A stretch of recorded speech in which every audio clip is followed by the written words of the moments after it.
2020 continues to be full of surprises, to say the least. And right now, this decade is bringing something the weather community has never seen before.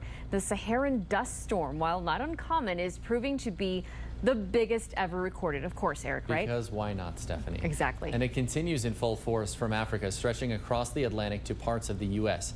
ABC 7 shares why El Pasoans may not get the spectacle other West Texas cities have witnessed. This year,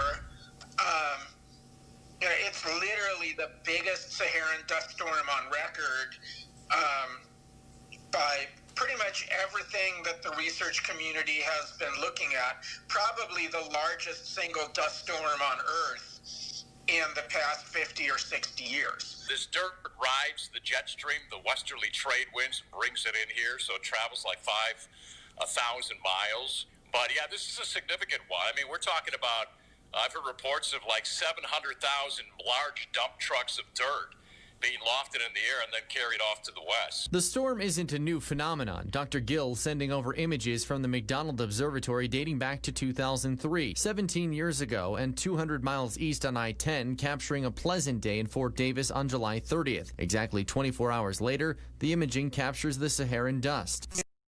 Images captured in Houston last week. What caused this storm to be so big? And I think we still haven't figured out the answer. It shows really no sign of stopping anytime soon.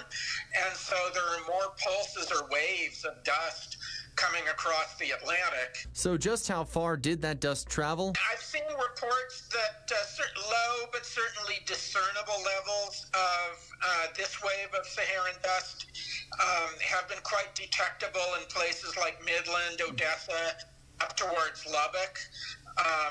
Doesn't seem to have gotten, west of the Permian Basin.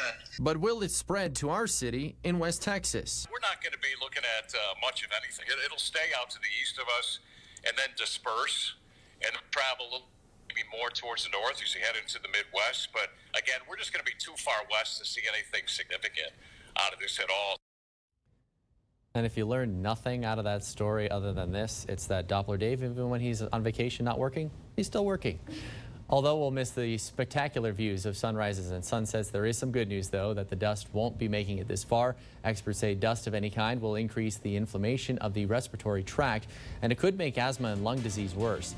A silver lining to living so far here in West Texas, here in El Paso.